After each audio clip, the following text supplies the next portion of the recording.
If you want to insert clips between clips in Premiere Pro without overwriting anything, you're in the right place.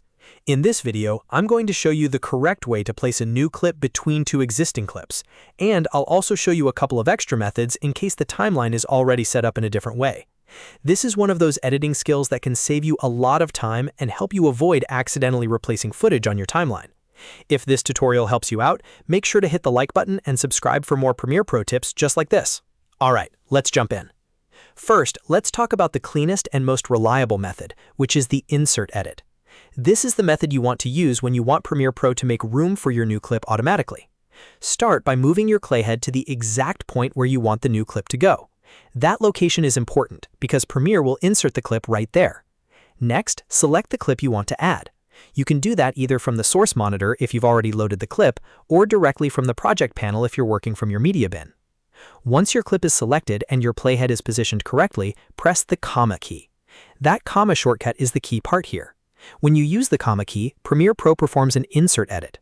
What that means is it does not overwrite anything already on the timeline. Instead, it pushes the existing clips to the right so the new clip can fit into the gap. That's exactly what you want when you need to add something between two clips without deleting or replacing anything. This is especially useful if you're cutting together a sequence and realize you forgot to add an extra shot, a transition shot, or a B-roll clip in the middle of your edit. Instead of manually moving everything down the timeline, you can let Premiere Pro do the work for you. Just place the playhead, select the clip, and press comma. It's fast, clean, and much safer than dragging clips around blindly. Now let's go to method 2, which is dragging with insert behavior. This method is helpful if you prefer working visually on the timeline. Start by dragging your clip toward the timeline.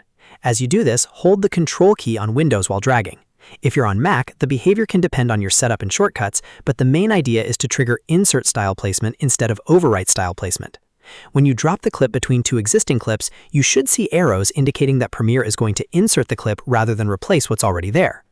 Those arrows are the important visual cue. If you see the insertion indicator, you're in the right mode. If you don't, stop and make sure you're not dropping it in a way that causes an overwrite. This method is great when you want more manual control and you like seeing exactly where the clip will land before you let go. It's also useful for beginners who are still getting used to timeline behavior in Premiere Pro. Now for method 3, which is razor plus insert. This one is useful when there isn't already a cut in the exact spot where you want to place your new clip. In that case, press C to switch to the razor tool. Then click on the timeline at the point where you want to create the split. This creates a cut in your sequence and gives you a clear place to insert the new clip. After that, go back and use the comma key again to insert the clip. Since you've already created a cut, Premiere Pro can shift things over and place the new clip exactly where you want it. This is a good workflow when your timeline needs a little more preparation before insertion, especially if you're working with longer sequences or trying to place a clip in a very specific spot. Now, if you try this and the clip overwrites something instead of inserting cleanly, that usually means you accidentally used the period key. The period key performs an overwrite edit, which replaces whatever is already under the clip instead of shifting the timeline. So if your footage is getting replaced, double-check your shortcut. For inserting clips between clips, you want the comma key, not the period key. That difference is small, but it makes a huge impact on your edit. A simple way to remember it is this: comma means insert and make space. Period means overwrite and replace. If you want the existing clips to move out of the way, use comma. If you want to lay a clip on top of what's already there and replace it, that's when overwrite comes into play. But for this tutorial, your goal is insertion, so stick with comma. Let's quickly recap the whole process. If you want the most reliable method, move the playhead to the right point, choose your clip, and press comma for an insert edit. If you prefer dragging, hold Control while dragging and look for the insertion arrows. And if you don't already have a cut where you need one, use the razor tool with C, make the cut, and then insert the clip. And remember, if anything is overwriting, you probably hit the period key instead of the comma key. That's how you insert clips between clips in Premiere Pro the correct way. Once you get used to it, this becomes one of those editing shortcuts that feels incredibly natural and saves you a ton of time. If this video helped you, please give it a like, subscribe to the channel, and turn on notifications so you don't miss the next Premiere Pro tutorial. Thanks for watching, and I'll see you in the next one.